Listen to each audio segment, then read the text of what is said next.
The final large-scale LEGO Star Wars set for 2024 has been officially revealed, and it's a big one, literally. Welcome back to Talking Brickheads. Let's talk about it. As always, let's start with the stats on this one. So this is set 75397, the Ultimate Collector Series Jabba's Sail Barge. Coming in at a pretty respectable 3,942 pieces, this set is due for general release on October the 6th of this year, retailing for a less respectable £430, 500 US dollars or 500 euros. We're looking at a pretty decent sized 18 plus display piece here, with an impressive 77 centimeters of length and a height of 25 centimeters. But what I really like is that this barge is actually only 25 centimeters wide, so you're going to be able to fit this on most bookshelves. It comes with a decent amount of figures at 11 and is of course part of the 25 years of LEGO Star Wars Celebration series, so you do get a plaque and anniversary brick included.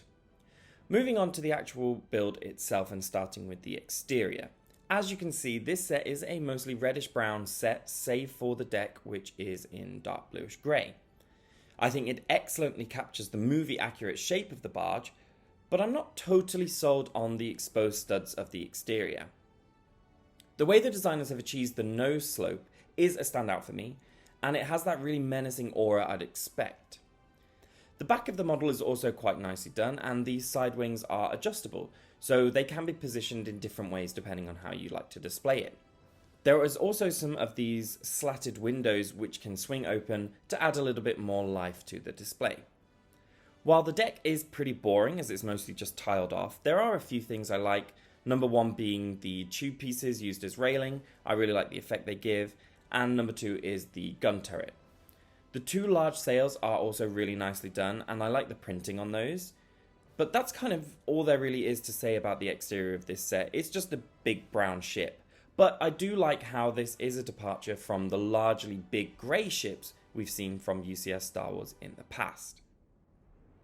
Moving on into the interior, and this is undoubtedly going to be the big draw for this set, as we have fully furnished and realised rooms nose to end.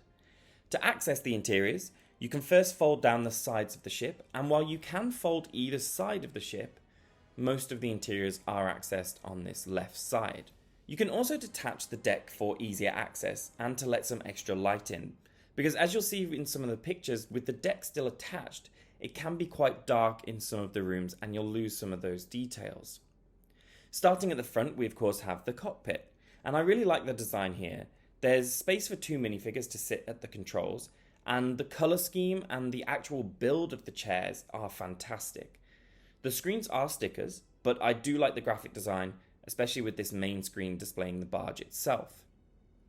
There's a couple of side builds, but this is the least detailed of the rooms, so you know it's going to be good if this is the lowest bar to be reached.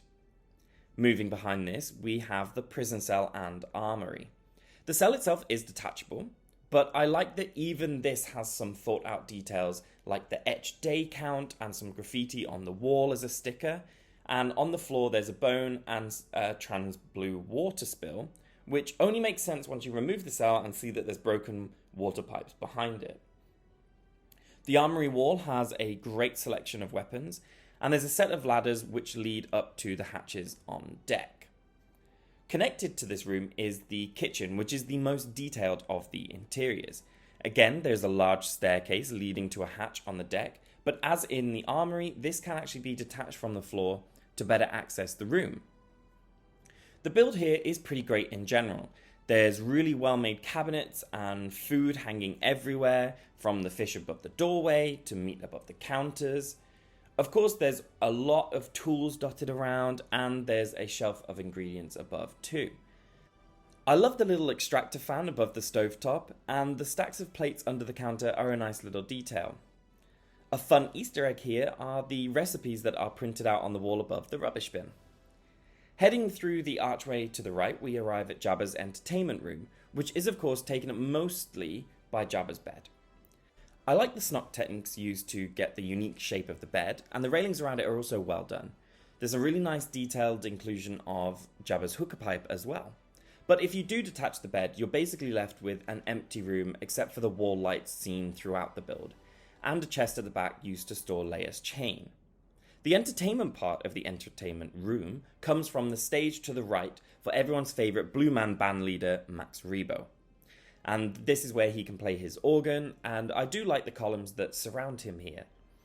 Overall, I have to admit I love the interiors. They're so detailed, with little nods to the film here and there, and some fun LEGO tongue-in-cheek sorts of Easter eggs we would expect, including, of course, a must-have frog piece. But while I do think they look fantastic, the interiors cannot justify that price, which we will come back to later. Moving on now to the minifigure lineup, because I'm feeling very mixed about this. Starting off with the main slug himself, Jabba the Hutt.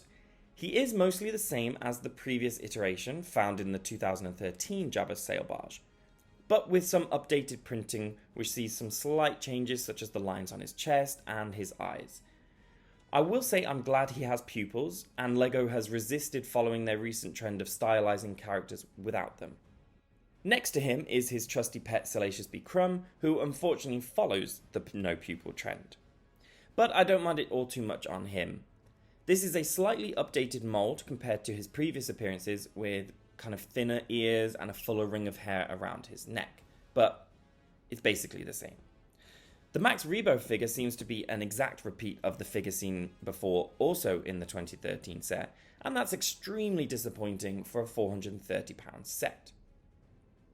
Jabba's right-hand man, Bib Fortuna, again follows this trend of disappointments, this time on many fronts.